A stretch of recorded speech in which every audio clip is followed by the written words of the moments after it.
of God this morning is about the water of life. The water of life. Ang tubig ng buhay. Water of life. Let's read the word of God in the book of Ezekiel chapter 47. Ezekiel chapter 47, that is found in the Old Testament, sa Old Testament. Okay, Ezekiel chapter 47 in verse 47. Ezekiel chapter 47 verse 1. Ugidala ako sa tao pagbalik ngadto sa butakan sa templo. Dito nakita ko nga may nagtubod nga tubig ubos sa tugkaran sa templo. Dapit sa sidlakan kay ang templo nagatubang man sa sidlakan ug ang tubig nagdagayday paingon sa ubos gikan sa tugkaran sa templo sa bakatan sa halaran. Unya gidala ako niya sa gawas agi sa gangaan dapit sa amihanan ug iya akong gidala libot sa gangaan didto sa gawas nga nagatubang sa sidlakan. Ang tubig nagikan sa habagatan unya mipaingon siya sa sidlakan dala ang usa ka pisi ug unya nagsugod siya balig 500 metros ug unya gidala ako niya latas sa tubig nga may iladmon nga taga kiting. Unya nagsukod siya laing 500 metros ug gidala na usab ako niya latas sa tubig sa taga tuhod na ang giladmon ini. Unya nagsugod siya nagsukod siya laing 500 metros ug gidala na usab ako niya latas sa tubig ug tagahawak na ang giladmon ini. Unya nagsukod pa gayud siya laing 500 metros ug ang tubig nahimo ng usa ka suba nga dili na nako mahimong latason gawas kon mulangoy ako. Ang Dios magapanalangin siyang pulong. Now, this message was given to me this kagabi lang. Tapos it was outlined just there in the morning. Again, the message is about the water of life. Ang tubig sa kinabuhi. Remember, for how many months walang ulan? So, the farm suffered. Ang mga nag-antos. Ang mga fruits, the product of the farms affected so much. Apektado. Okay. So, because of lack of water, kulang man og tubig. So, all living things are affected without water. Ang tanang buhi, apektado kung walay tubig. But, the Bible is telling us not an ordinary water, the regular water, but this chapter refers to the water of life. Tubig sa kinabuhi. Pinakita ni Lord kay Ezekiel ang isang vision or sa Tagalog pa o sa Bisaya pa pananawon. Ug matud pa gidala siya sa entrance of the temple. And there I saw a stream flowing east from beneath the door of the temple and passing to the right side of the altar on its south side. So the water of life flowed from the entrance of the temple of the Lord. Ang tubig sa kinabuhi mo ni gawas siya. Gikan sa entrance sa temple. The water of life flow from the entrance of the temple nga dito sa entrada gid sa temple. Asa na? Sugod. Matud pa. From the east, flowing from the east. Nagtubod siya from the east beneath the door of the temple passing to the right of the altar. Ni gawas siya sa right yun sa altar. Sa tuo sa altar. Can the water of life flow from the entrance of the temple of the Lord from the right side of the altar, but from the east, and then to the right side of the altar, to the south side of the east gateway, matud pa sa pulong sa Ginoo. Kisay-say asa nagikan ug asa ni pa ingon. Where the water came from and where it goes. Saan siya nagsimula at saan siya pupunta. Okay, saan siya nagflow. Now the second thing about here in this chapter, Ezekiel chapter 47 verse 3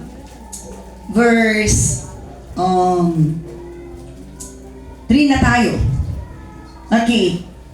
So nag-flow naman siya. Matod pa, measuring as he went, gisukod ni Ezekiel. He took me along the stream for 1,750 feet and then led me across. Sa Bisaya, kuan dito 500 meters.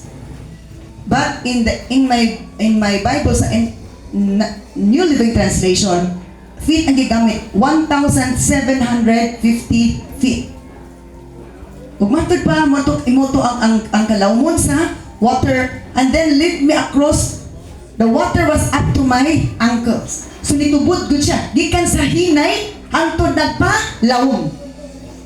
Hambot diri sa ankle, sa kiti-kiti. O ang kalawom sa tubig. The deepness. So nisugod siya tubod, nagsugod siya tubod hangtod nagpa lawom. Go deep. And then sa the water of life, the second thing about the water of life increases. The water of life increases. Number one, ganina, the water of life flow from the entrance of the temple and goes down to the east side, matod pa to east gateway. Number two, matod pa, the water of life increases. Asa man siya gikan sa ankle. Ankle. Paingon sa tuhod, paingon sa hawak, hangtod ni lawom na siya, mura na siya the river. Okay. Di ba na may subat there is a river here, di ba? Dito sa ubos mo, di ba, Bong? Nice ubos. Napa dito. Di ba asa man taganahan magsalom? Sa laom or sa mabaw? Sa laom. Kay ma-enjoy ka. That's true. Tinuod na. We love to swim not in the shallow but in the deep or deeper level of the water. Kabalo ba mo igsuon? The water here speaks of the Word of God. The water here speaks of the Word of God. Gikan sa templo. The water of life. Na ay mga Christian, na ay mga believers, their experience of the Word of God taman na sa kiti-kiti. Taman na sa kiti-kiti ba niya? O kiting. O kiting. Dili kuting, kairing matong kuting. Oh, ana. Dili ka mag-enjoy. You can feel na water but you will not enjoy. Kasi pasabot ana. Na ay Christian nga, na sila'y pulong sa Ginoo, pero pwede ka mabaw tama na diri. Muna dili na ma-enjoy ang Christianity because ingana na katama. Hello? Along the way, ang water of life, gapalawom. Kay gusto ni Lord, pulawom ang atong kasinatian, kay balo sa pulong sa Ginoo. Aron ma-enjoy na nato ang pagkakristohanon, kay di na to ma-enjoy kung dili tama ka-experience ang deeper knowledge of the truth. Hello?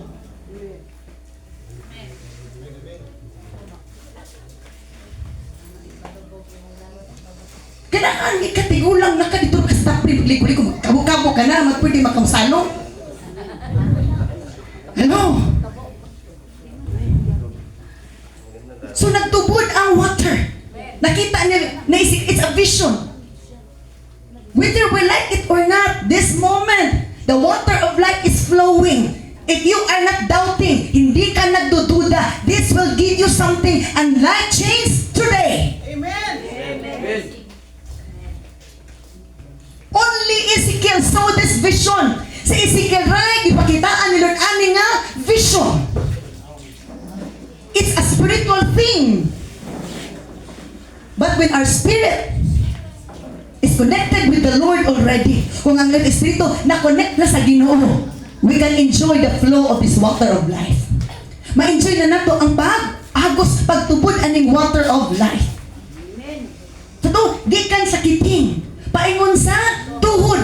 Hangtod nga, napaingon na sa hawak. Hangtod siya, di na, pwede nga lakton. Kinangan mo salom. Hello? Muna ba ano karon kinsay swimmer sa Word of God karon? Kinsay mo salom? O kinsay paganahan na pasubig? Hello? Oh, maglikay sa tubig. Paglikay sa tubig, nakasalom ra gyud sa tubig. Hello? The water of life increases from ankles to knees to waist to the deep. Matod pa enough nga mura na gid og supa. Nagflow siya. And this mo nagpakita ni Lord ka Ezekiel. That speaks of the water of life, and then that speaks of the word of God.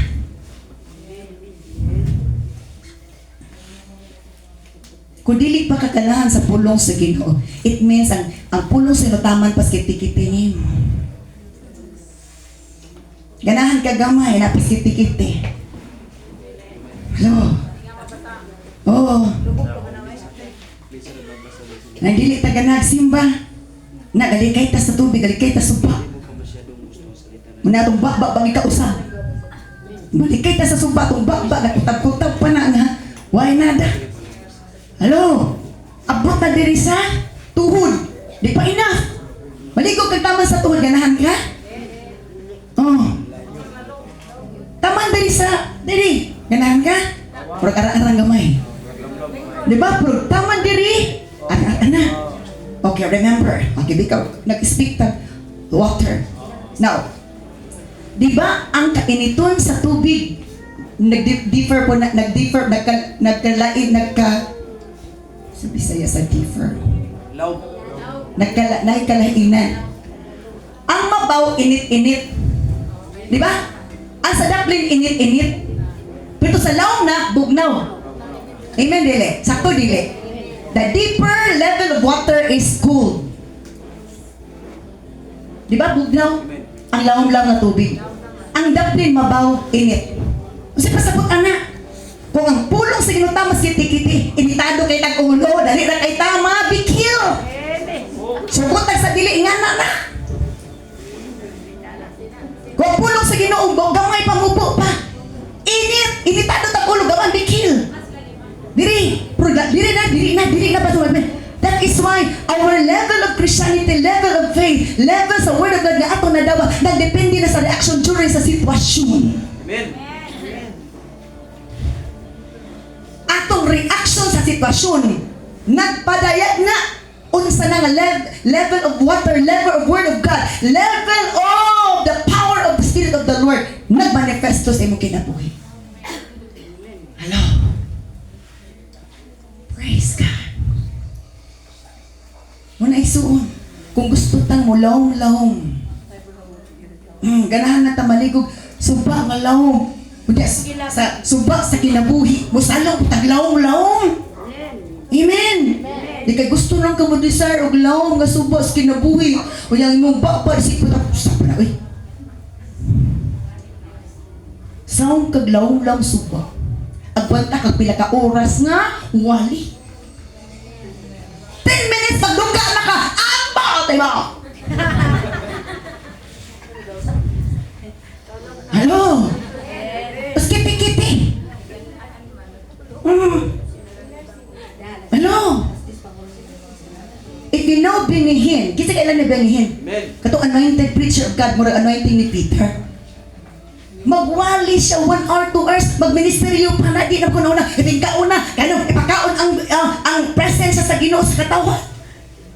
If we are in the deeper level of the water of life, ganahan ta magsalong-salong. Sa mga malikot ang dagat, di na maguna-huna nga, uy, unsa na rin orasa, nag-enjoy ka salong-salong. I hope nga mo salong ka mo sa river of life or water of life aning orasa igsuon.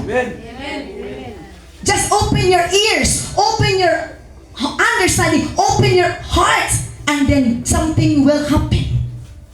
There are 11 things that we need to know about water of life. Kung wala ko kabalog, ano saan mahuman? Basta alas 3 pa. Hello? Amen. Pangutanan ako. Tagpila mo ka oras maligo mo to suba ninyo diri.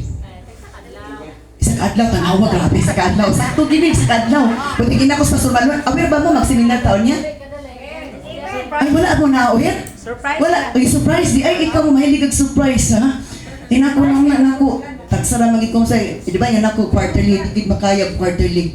Naginaminam ang aurora mo at ito na ko July. Ikwenta-kwenta na ako sa puan. Tanaw-tanaw ko sa kalendar, di pa gid masyod makatungkal. Nag-ingon na ako July kung ato yung sa pakahap ng dispastura ko nga di ka nagkikaya sa kuskidyo. Kaya wala ba yung schedule, di ba original, pero namalandong ko sa Ginoo. O, gipadam ko po sa Ginoo sa pastura, Betty. atong once among dawn prayer sa 4 to 6 na mga dawn prayer every Sunday, and then first day of the month and last day of the month tigong gyapon mi 2 years na mi anak karong July. Then kanang basahin nga na then kamtakan nag-anniversary karong July sa mga ipangbuhat sa platang ipalit sa Ginoo sa Espiritu sa Ginoo. And then atong gahapon nag-reveal si Lord related sa buhaton sa Ginoo dere. Hello. Praise God. So hindi di na gid badala og latason, di na pwede nga lakton, kinahanglan sa muswim na, kinang musalom na jud ka. And then ingon din ang Lord sa verse 6. He asked me, have you been watching son of man? Nakita ba na nimo anak? Ingon si Lord ka Ezekiel, nakakita ba ka itong ipakita na ko anak? May mga panahon nga pangutan-untan ni Lord og nabakay nakita, nabakay nasaktan. Kung sa tupag ni Ezekiel sa verse 6.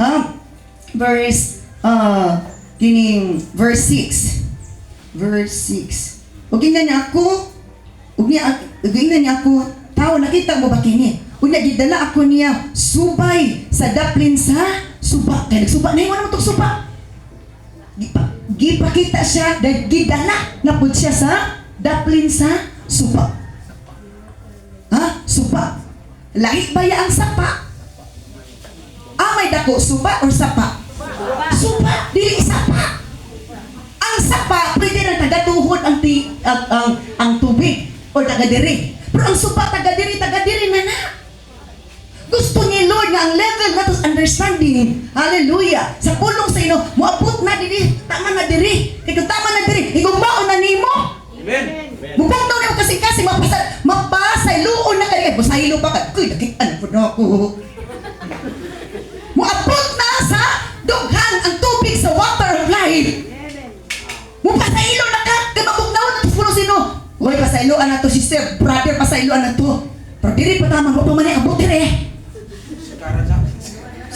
Isa ba, mas maayo kung at daot po. Hello, ganun. Hello. May kita mo ato suba, pero timbang lugod mo itag bato pang lugod. Ato nudod sa itong mga dalikdik ba na? Dalikdik, pero tigin na itong lugod. Hala, bahala ganin. Ang mga manaw nga mapula, kay papatiun lagi ko no. Dapat ka ng manaw na pula, naginustos ito, napuputi lagi. Ingon na pulong sige no, wak ko ni after ng imong naw maputi, wak ko ni after nga na imong lugod, ang imong dalikdik malugod, ang akong after, ngayon kasing-kasing, lugodin mo! Hello? Sige, tagpang lugod na itong palit! Di ba na ka-impirno itong palit nga likdikon, ang maka-impirno, ang kasing-kasing nga dalikdikon, wak pa ka pasaylo, wak pa ka let go, wak pa ka move on! Hello? Wala ipaabot din yung tubig sa Ginoo. Ang walangoy na ta. Mag-enjoy na ta. Pag di naman, hoy. Papanguli, dali sa kuli. Sino Ginoo? Isa, ako niyang paanuran o tubig. Aron nga, alin maglinanguya na sila. Aron gininatay sana. Maginonitay na. Hinawiray na. Yo, hallelujah. Di na kinamrasay, hinawiray na. Hello. Bahaan kayo maginutay. Sister. Tabagay ko kay. Pura na ko kaglawas, di ko na maano. Karilit ang miyara sa kwanakilab. Hallelujah. So the water of life increases. Mo increase siya. Mo increase. Another thing about this, the water of life increases. Depende po sa pagwali sa pulong sa Ginoo. Talon kalas dapling kas mama. Nadagay po to. Sakto dili. Amen. The level of anointing. Oh, glory to God. Na, saan yung oras? Ayaw pa, kasulat. 20. Napay 3 hours and 2 minutes. Maligo sa dapat. Maligo taron. Ya, murag maligo ta na ipadayag sa Ginoo. Ligo ta. Hallelujah. Mo ni karon, chada ni. Hallelujah. Hallelujah. Praise be to God. So the water of life. In verse 6. Then he held me back, gunitan ako niya, and then along the riverbank at tumi sa daplin sa suba daplin sa suba. When I returned, pagbalik na ko, I was surprised by the sight of many trees growing on both sides of the river. Didala mo ko sa daplin sa suba. Paglingit daw niya, hala, pati naman daghan ng mga kahoy. So the water of life helps to grow the trees. Ang tubig sa kinabuhi, mutabang nga ang mga kahoy, manubo. Manubo. Matubo. Kaya wala siya nadan, hindi matubo. Unano. Kung kita tanan, unano ani karon. Hallelujah. Tabla pati natin mga labigas. Di man po ningon nga ko sa mga. Pero ito, gusto ni Lord, normal atong tubo. The water of life sa to, nakita niya, hala, nanubo na madagkan ang mga kahoy, nanubo. Halo, nanubo na. Wala may pulos ng kahoy, ni tindong na patay na. Kaya kadugay ang nagumahog, magabot na, matumba naman na. Whether we like it or not, kita nga Kristohan nun, muratag kahoy. Ang pangutana, unsa nga nalang sa kahoy. Kung ipil-ipil ka, dali rabagin na ma. Halo? Kung bayabas ka, ligon mapuslan. Ang dahon mapuslan. Oo, ang unod mapuslan. Ang sanga mabunal. Ang sanga masugnod. Diba? Hallelujah. Ligon, di ba? Ligon. Lo. Nanay nabunalan ka siguro. Hallelujah. Kadugtog ko ako nabundalan ko bayabas 15 200 nabundalan bayabas. Ay pag amen da taas mo. Ano bayabas may sana ibunan. Dili man dali mabali di man sa makapulikig pangitag bunan. Butang na dito. Bunal. Hello. Dako kay gato pa sa bayabas. Labod yun. Labod eh. Praise God. So the water of life helps to grow the trees. Ang tubig sa kinabuhi, magpatubo sa mga kahoy. Matud pa, dito gud sa daplin sa suba. Umatud pa din, he said, tumingon din ang Ginoo kanako. This river flows east through the desert into the valley of the Dead Sea. So yun din eh. The water of life becomes a river which flows east to the desert into the valley of the Dead Sea. Ang water sa kinabuhi, ang tubig sa kinabuhi, ni dagayday. Gikan sa sidlakan, matud pa dito sa kini entrance sa temple. And then ni paingon dito sa disyerto, sa uga, sa mala. Mala na ang atong pagsalig sa Ginoo. Bakit pa, ni paabot din sa patayang dagat. Patay na nga pagsalig sa Ginoo. Kaya tinid, sa to na ay nahimong suba na ang water of life katong nakita ni Ezekiel.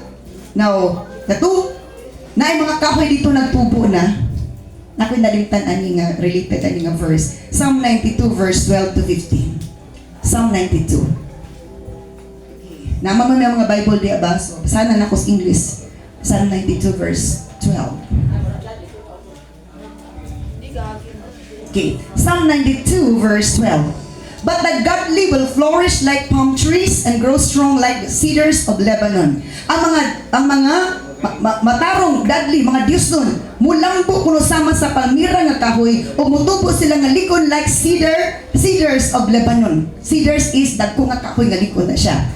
For they are planted in the house of the Lord.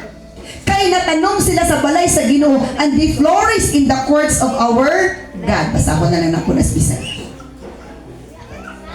Psalm 92:12. Sama sila sa mga kahoy nga gitanom diha sa balay sa Ginoo ug misanay diha sa templo sa atong Dios. Mamungag gyapon sila bisag tigulang na o kanunay lunhaw ug ligon. Ito asa gikan ang water of life sa templo. Unya kadtong Kadtong maagasan, malabyan sa water of life, maghatag og kinabuhi. Pati ang kahoy nabuhi. O matod pa ang mga matarong is na ay development sa ilang kinabuhi. Matod pa, mag-flourish sila, mamuswak sila sama sa palmira nga kahoy. Di ba ang palmira nga kahoy, naa na siya duga? Naa na siya sa tawagan katong mag-oil na siya. Mag-produce og lana. Mag-produce og lana aron di mag-uga. Ug matod pa din mag-grow sila nga likon like cedars in Lebanon. For they are planted in the house of the Lord. Kay anong na sila sa balay sa Ginoo. Nabawaan na ito nga natanong na sa balay sa Ginoo. Ang atong kalab espiritu natanong na sa balay sa Ginoo. Nga naman, ganahan jud ta nga naata sa timbahan sa Ginoo adlaw sa panimbahan. They are like plants planted in the house of the Lord. Sama sila sa mga tanom nga gitanom sa balay sa Ginoo. Mabawaan na to og tanom na tas Ginoo, nitubo na ta sa to. Sama sila sa mga tanom, mga kahoy. They are like plants, matod pa, planted in the house of the Lord. Sa din ganahan ta na tas balay sa Ginoo. Congratulations kay tubo na kag nilang po. Pero maglikay-likay kag simba na pagmata. Amen. The water of life is needed. Gakamatay ang tanom kung walay tubig. Mamatay atong kalag o espiritu kung walay tubig nga atong take. Pero mag-dry pa imong lips. Hangtod nga malaya. Wala nang pagtupag salig sa Ginoo. Umatod pa, they will flourish in the courts of our God. Misanay sila diya sa templo si Ginoo. Mga kahoy sila gitanong sa balay sa Ginoo. Misanay sila sa templo si Misanay, negro. Gusto ni Lord na natay pagtubo, paglambo. Amen ba? Utubo, tag mo lambo. Kinsa may ganahan inyong walay lambo-lambo. Kinsa ang paglambo, ganara mo premis ko lambo.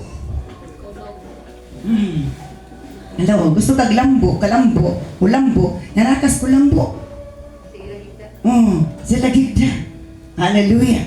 So, ayan na, the water of life. Let's go back to Ezekiel chapter 47. So, ito, naimo siyang river, naimo siyang suba. Then, aga siya paingon sa deserto, matod pa dito sa deserto, sa Kamingawan, o matod pa sa pulong sa Ginoo, nga diin, ni adto na pud siya sa, wala man nasayop ang pag-agos, pagdaloy sa tubig, the water of life. Ang agian kay gipaagian sa Ginoo. Kay ang tanan agian ato na ay mahitabo, nga maayong paghitabo. Ni adto daw ang river ni flow dito ni agos to the desert. Dito sa deserto na walang tubig. What does it mean ano deserto? Kani atong kinabuhi nga wala tay pagluo, paglaog, kadasig, mura nagdeserto ning atong kalag espiritu. Ambot lang unsa naman kay dangat ng kinabuhi. May pagmatay. Diba? Ako na una na gani kag mamatay, deserto na gina ba? Diba? Maingon pa siya kagiahak na gini. Mara na ginapahak na gani mong atang. Lo. Diba? So to, niagi siya, ni flow siya, umagos doon sa deserto.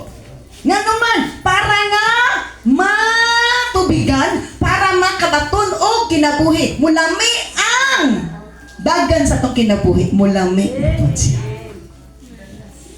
Hello? Munindot nga. Maging mabuti na yung pakiramdam mo. Ang sarap pala. Ganito pala. Bakit ngayon lang ako nakaramdam nito? Mabuti, naramdaman mo na. Diba? Mabuti naramdaman mo. Itong kanta nga, kay buti-buti mo, Panginoon, sa lahat ng oras, sa bawat araw. Ika'y laging tapat kung magmahal. Ang iyong kaw ay magpawalang hanggan. Sa to, pinupuri. You will start to praise the Lord. Diba? Kung dry na ang imo paglaong pagsalig, di na kaganag dahil. Galurat mo mata.